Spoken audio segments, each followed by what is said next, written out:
28 number question देखते हैं। 28 number question book में क्या कह रहा है कि यदि x, y, z तीन राशियां इस प्रकार हैं कि y वेरिएशन यानी y जो है w का प्रतिलोमानुपाती है और z जो है x, y के साथ साथ विचलित होता है, तो सिद्ध करो कि x जो है z w के साथ साथ विचलित होगा। चलिए इसको भी करते हैं। w का प्रतिलोमानुपाती है, y वेरिएशन 1/w, प्रतिलोमानुपाती कहा है तो y बराबर m/w, ये समीकरण 1 हो गया। अब इसके बाद क्या कहा है, z जो है वो x y के साथ साथ विचलित हो, z है जो वेरिएशन x y के साथ साथ विचलित हो रहा है, साथ साथ विचलित हो रहा है, तो करते हैं इसको z बराबर m x y, इसको समीकरण मानते हैं 2। अब इतना आ गया। इसके बाद क्या बोल रहा है क्वेश्चन, सिद्ध करो कि x वेरिएशन z w के साथ साथ विचलित हो रहा है। तो इसको हम निकालते हैं यहाँ पे y बराबर m/w, तो यहाँ पे हम z m x बराबर y हो गया। तो y का मान हम समीकरण 1 में रख देते हैं। y का मान हमने क्या निकाला, z अपान m x बराबर m w, इसका गुणा कराएंगे तो हो जाएगा z w बराबर m इंटू m x। इसके बाद देखते हैं क्या, z w अपान x बराबर m।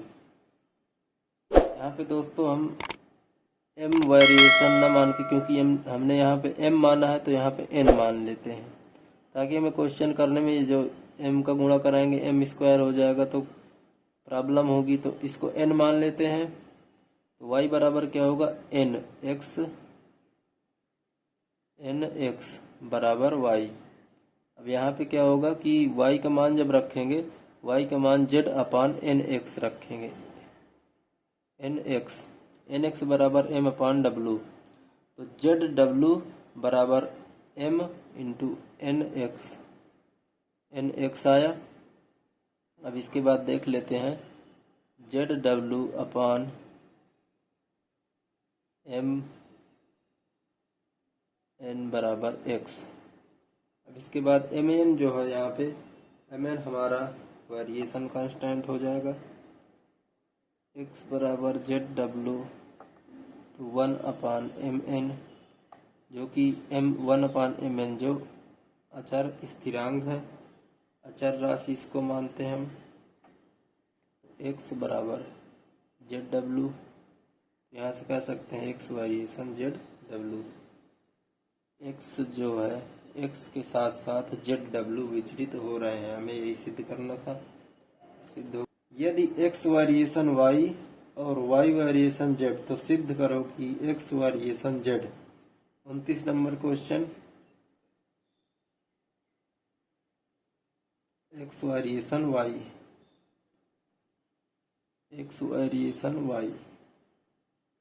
And y variation z, तो सॉल्व करते हैं। x बराबर my, y बराबर nz, समीकरण 1, इसको समीकरण 2 मान लेते हैं। अब इसके बाद क्या बोला है, सिद्ध करना है कि x वेरिएशन z है।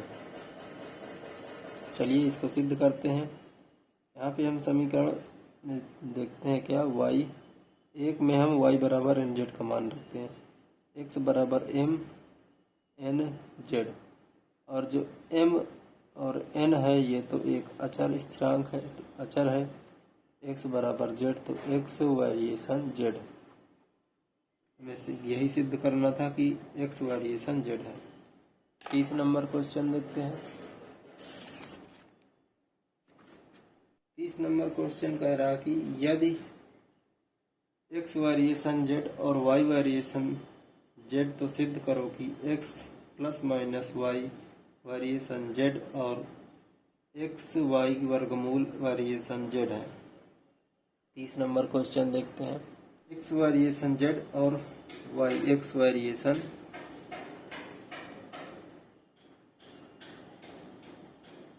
z y variation z। इसको क्या मानते हैं हम, x बराबर mz, y बराबर nz। इसको हम मान लेते हैं समीकरण 1 और इसको हम मान लेते हैं समीकरण 2। अब समीकरण 1 और 2 में देखते हैं क्या, समीकरण 1 2 को हम जोड़ देते हैं आपस में। समीकरण 1 व समीकरण 2 को आपस में जोड़ने पर, समीकरण 1 व 2 को आपस में जोड़ते हैं तो x आपस में जोड़ने व घटाने पर, क्योंकि हमने सिद्ध क्या करना है, x plus minus y variation z आपस में जोड़ने व घटाने पर, तो x प्लस माइनस y बराबर mz प्लस माइनस nz।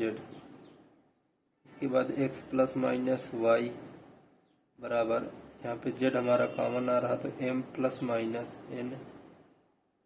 यहाँ पे देख रहे हैं हम कि m प्लस माइनस n जो है वो अचर राशि है। जब अचर है तो x प्लस माइनस y बराबर z, तो इसका मतलब x plus minus y variation z हो गया। अब इसके बाद देखते हैं कि, और हमें इतना तो एक साल सिद्ध करना था, ये सिद्ध हो गया एक। अब इसके बाद बोल रहा है कि x y का वर्गमूल वेरिएशन z भी सिद्ध करना है। तो पुनः हम समीकरण 1 व 2 का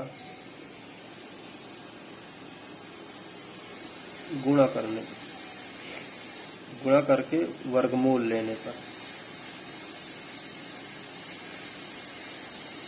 वर्गमूल लेंगे जब गुणा करेंगे समीकरण x और y का, तो एक्स वाई बराबर mz इंटू nz। अब इसका वर्गमूल लेंगे तो X Y variation,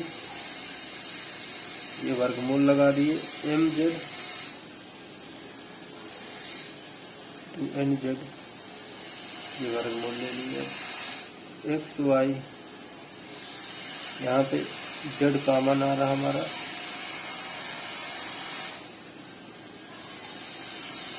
m n निकाल लिए।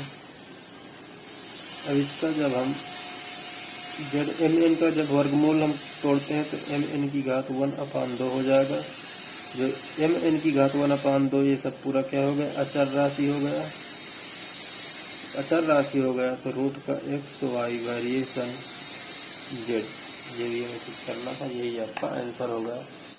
31 क्वेश्चन क्या कह रहा है कि यदि x और y अनुक्रमानुपाती हैं तो सिद्ध करो कि x square plus Y square तथा x square minus Y square भी अनुक्रमानुपाती होंगे। तो x जो है, x और y अनुक्रमानुपाती हैं, तो हम x बराबर m y लिख लेते हैं, x अपान y बराबर m। अब जब x अपान y बराबर m है तो उसने हमें से पूछा है कि x square plus Y square upon x square minus Y square अनुक्रमानुपाती होंगे बराबर m square plus 1 m square minus 1।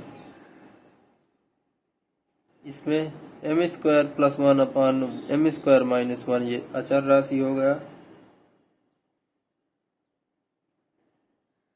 अचर राशि हो गई। तो हम कह सकते हैं, इसलिए हम कह सकते हैं कि x square plus Y square variation x square minus Y square. Question number 32, यदि किसी वृत्त का क्षेत्रफल उसके अर्धव्यास के वर्ग का अनुक्रमानुपाती है तो उस वृत्त का अर्धव्यास ज्ञात करो जिसका क्षेत्रफल उन दो वृत्तों के क्षेत्रफलों के योग के बराबर जिनके अर्धव्यास क्रमशः 3 सेंटीमीटर और 4 सेंटीमीटर है। दोस्तों अर्धव्यास किसे कहते हैं?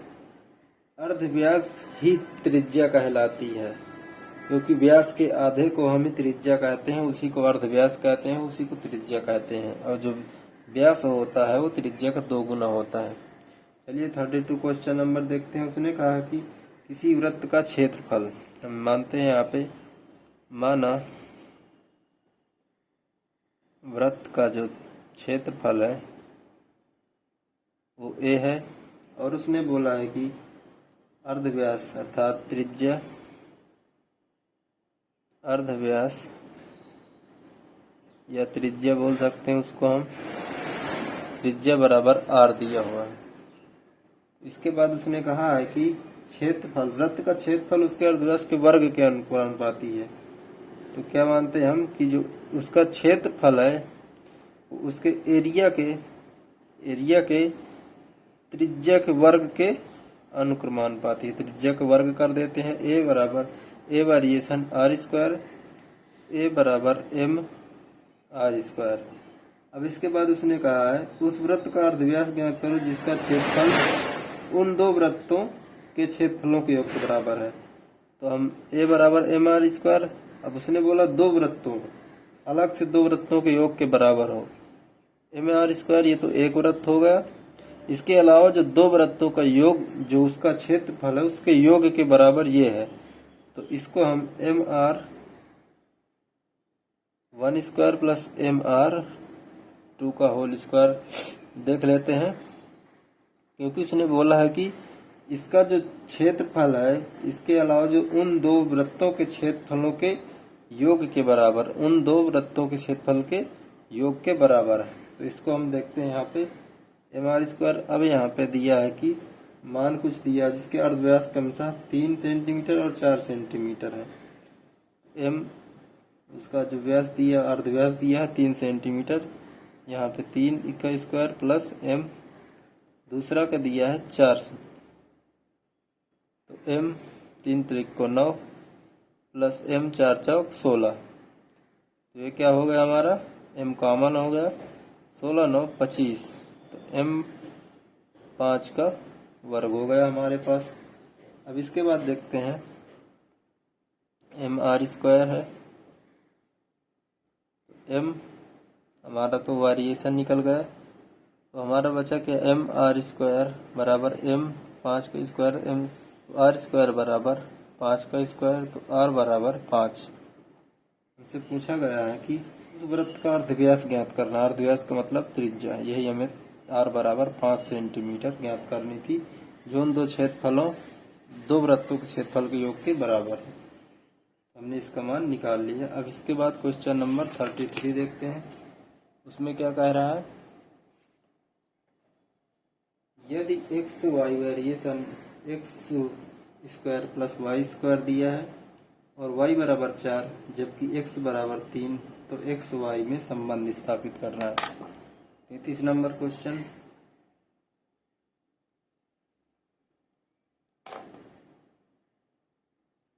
X Y variation X square plus Y square, तो एक्स वाई बराबर m X square Y square हो जाएगा, और y बराबर 4 x बराबर 3 दिया हुआ है, x बराबर 3 y बराबर 4 बराबर m। यहाँ पे हम y बराबर 4 एंड x बराबर 3 रखते हैं, क्योंकि क्वेश्चन में दिया गया है। x का मान रखेंगे 3 का स्क्वायर प्लस 4 का स्क्वायर, 4 3 12, m 3 त्रिक को 9, 4 चौक 16, ये हो जाएगा 25 12। तो m बराबर हमारे पास क्या आ गया, 12/25, ये बराबर m हो गया। अभी हमें समीकरण 1 है, तो समीकरण 1 से देखते हैं, एक्स वाई बराबर m X square plus Y square है, इसको m बराबर आएगा तो हमारा X Y X square plus Y square हो जाएगा। m बराबर हमने 12/25 निकाला है, तो X Y upon X square plus Y square, तिर्यक गुणा करेंगे 12 X square plus Y square बराबर 25 एक्स वाई। यही हमारा संबंध हो गया एक्स और वाई के बीच में। क्वेश्चन नंबर 33 देखते हैं। क्वेश्चन नंबर 33 कह रहा है यदि एक वृत्त का क्षेत्रफल उसकी त्रिज्या के वर्ग का अनुलोमानुपाती है, तो सिद्ध करो कि उस वृत्त का क्षेत्रफल जिसकी त्रिज्या 13 सेंटीमीटर उन दोनों वृत्तों के क्षेत्रफल के बराबर है जिनकी त्रिज्या 5 सेंटीमीटर और 12 सेंटीमीटर है। एक वृत्त का क्षेत्रफल माना वृत्त का क्षेत्रफल जो है वो a है और त्रिज्या है जो r है। उसने बोला है जो वृत्त का क्षेत्रफल है वो त्रिज्या के वर्ग के अनुक्रमानुपाती है, तो a बराबर m r स्क्वायर हो जाएगा हमारा। अब इसके बाद क्या दिया है क्वेश्चन देखते हैं। जिसकी त्रिज्या 13 सेंटीमीटर है, मान रखते हैं यहाँ पे एरिया बराबर m 13 दिया हुआ है, 13 का स्क्वायर, a बराबर m 13 में 169, तो a बराबर हमारे पास आया 169 इंटू m जो वेरिएशन है। अब इसके बाद उसने क्वेश्चन क्या कहा है यहाँ पे देखते हैं, जगह नीचे नहीं है। उसने कहा है कि उन दोनों वृत्तों के क्षेत्रफल के बराबर है, उन दोनों वृत्तों के क्षेत्रफल के बराबर जिनकी त्रिज्याएं 5 सेंटीमीटर और 12 सेंटीमीटर। तो जो एक एरिया ये a और उन दोनों वृत्तों की त्रिज्याओं के दोनों वृत्तों के क्षेत्रफल के बराबर जिनकी त्रिज्या 5 सेंटीमीटर, a बराबर हमने यहाँ पे क्या निकाल लिया है 169 है, और a1 जो हम निकालेंगे तो ये क्या होगा m r 1 square plus m r 2 का होल स्क्वायर।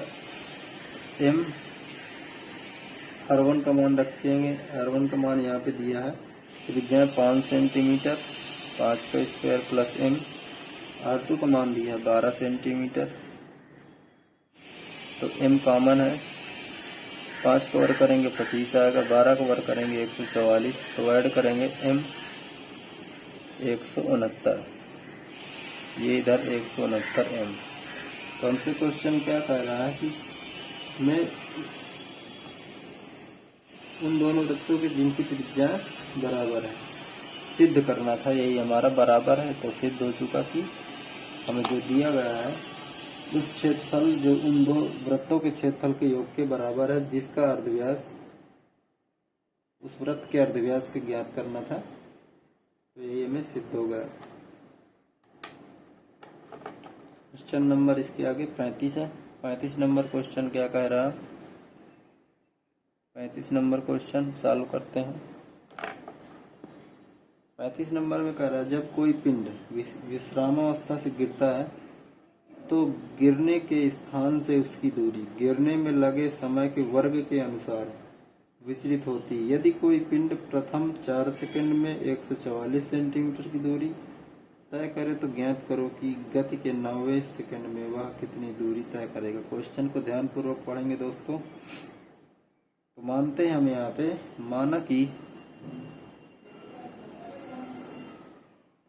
माना कि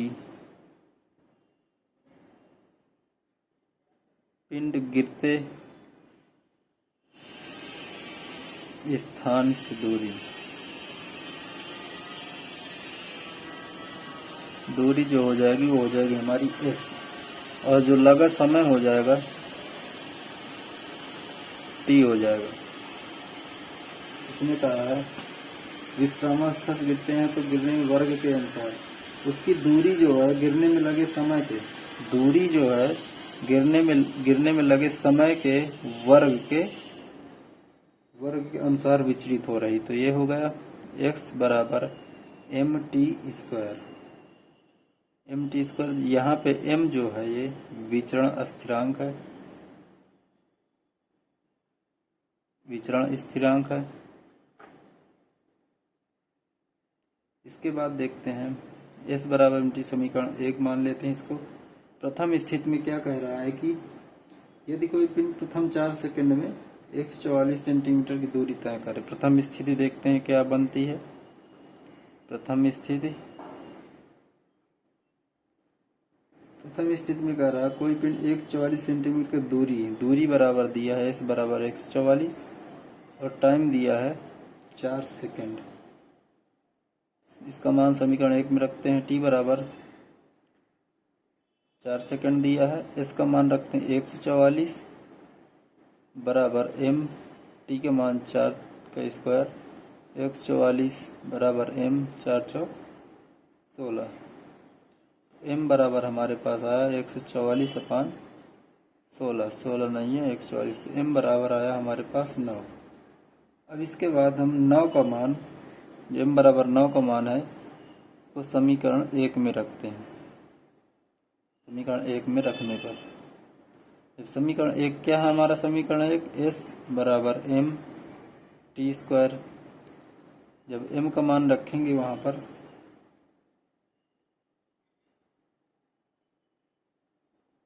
S बराबर 144 के बराबर 9। अब यहाँ पे इससे पहले मान रखने से पहले हम इसकी दूसरी स्थिति देख लेते हैं। दूसरी स्थिति में मान रख देते हैं S बराबर क्या आएगा, S बराबर 9t स्क्वायर।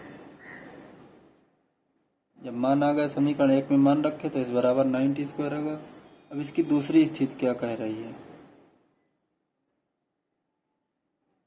दूसरी स्थिति में आए हैं। दूसरी स्थिति में कहा इसने कि गति के 9वें सेकंड में वह कितनी दूरी स्थित क्या करेगा। t बराबर 9वां सेकंड दिया हुआ है। S बराबर हमारे पास 9 इंटू टी बराबर 9वां सेकंड, 9 का स्क्वायर, तो 9 इंटू 9 का स्क्वायर, 9 9 81 9 729, 9 का 3 बार गुणा करेंगे। S बराबर 729 सेंटीमीटर। लेकिन इसने पूछा है कि 9वें सेकंड में कितनी दूरी तय करेगा। 9वें सेकंड में कितनी दूरी तय करेगा, इससे पहले हमें पता होना चाहिए कि उसने 8वें सेकंड में कितनी दूरी तय की। t बराबर 8 सेकंड लेते हैं यहाँ पे। S बराबर 9 इंटू, समीकरण में रखेंगे मान, t बराबर 8 सेकंड रखते हैं आपकी बार, 8 का स्क्वायर, तो 9 इंटू 8 64। जब इसका ऑर्डर करेंगे तो 64 9 चौको 36, 3 आया, 9 छंग 54 3 57, 576 सेंटीमीटर। S बराबर, ये 8वें सेकंड में है, ये 9वें सेकंड में है। तो 9वें सेकंड में जो इसकी दूरी क्या होगी, 9वें सेकंड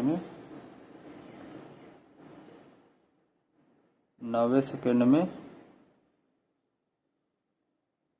दूरी बराबर, तो पहले 9वें सेकंड में दूरी माइनस 8वें सेकंड में दूरी। 9वें सेकंड में 729 माइनस 576, 9 में से 6 गए 3, 12 में से 7 गए 5, 6 में से 1 गए 153 सेंटीमीटर। यही आपकी 9वें सेकंड में दूरी हो गई। यही आपका आंसर होगा। क्लास को अंत तक देखने के लिए धन्यवाद। मिलते हैं अगली क्लास में।